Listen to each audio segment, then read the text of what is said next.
Hi, I'm Ashley Swartz, CEO of Furious Minds. This is my weekly segment for Beet. No surprise, I'm going to talk about the Comcast acquisition of Time Warner and sort of, what that means that they put in the bid. Looks like there's a good chance they're going to win. Comcast is citing operational efficiencies of about $1.5 billion. They also are talking the fact that there's a credible advertising opportunity there because of the fact they don't have as much duplication, specifically within large DMAs like New York, LA, et cetera, that for advertisers is going to be a great benefit. But the reality is that as we see consolidation in cable, we're moving back almost to this like Ma Bell construct. It's an oligopolistic market already. And I'm not sure that the FCC and the SEC are cavalier enough to stop this further consolidation. And I do think that in the long run, it's going to have a negative impact for consumers. And let's just assume that the audiences are going to suffer. But the question is for us right now is what is the impact for broadcasters and for advertising in particular? I have this theory that television is in the midst of an industrial revolution, right? And it's sort of its own kind. There's a gentleman named Robert Gordon that wrote a really interesting paper in August of 2012, and he has sort of a set of theories around why he believes we are on the cusp of a double recessionary period. He categorizes three industrial revolutions, the most recent of which, number three, sort of started in 1960 with computerization, and then further through the beginning of the century, 2000 with the internet and what that impacts. Many believe that this last industrial revolution has resulted in us sort of having, with the fact that we are a developed nation with increasing levels of broadband access, it's resulted in sort of this information economy of where we are as a point in time today. An industrial revolution is sort of generically defined as moving from, hand-tooled individual production to mass production or factory-produced things, right? And I sort of analogize this to the elimination of a truck roll or the last mile in cable, that construct, right? So now all of a sudden you can go out and buy a set-top box, not unlike the one that Intel Media was building and they sold to Verizon at retail, and you can take it home and plug it into the internet and have linear television. That changes the paradigm of the construct when you sort of eliminate the distribution and that control mechanism of what we call the last mile. In 1999, there was Kurzweil wrote a book called The Age of Spiritual Machines, right, where he proposed the law of accelerating returns. And it was according to which the rate of change in a wide variety of evolutionary systems, most importantly now we're talking about is technology and the internet, right, tends to increase exponentially. So he gave further focus to this issue in a 2001 essay entitled The Law of Accelerating Returns, where he cited Moravec around the fact that Moore's law should apply to and describe exponential growth beyond that of processing power of chips. It should look at throughput and bandwidth, actual content consumption. We're seeing the voracious appetite in video doubling sort of year over year, right?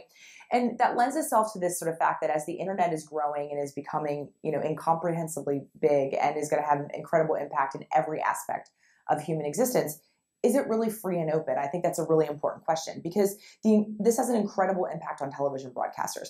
We've been operating under the assumption that because they make the lion's share of their revenue and they get paid carriage fees, that the internet and streaming technology is a threat to them, right? But it's also opportunistic that now they can go direct to audiences, i.e. the NBC authenticated Olympics brand, which granted was authenticated, but they can start to have a more direct relationship with audience, and that empowers them, right? But the reality is that if we look at sort of the construct and the situation, I think that Charter said that it was looking to buy TWC because they wanted to increase their broadband household footprint. Comcast talks about other things.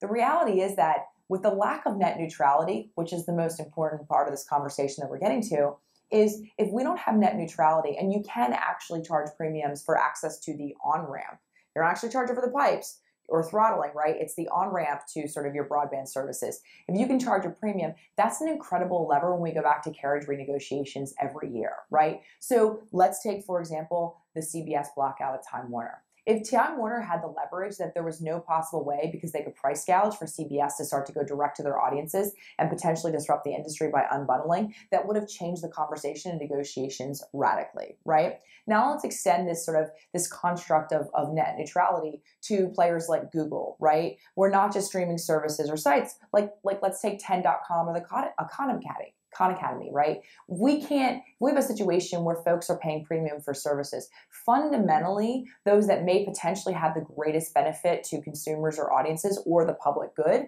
will result in being penalized because they don't have the cash to be able to pay the premiums because they may or may not have a true capitalist model.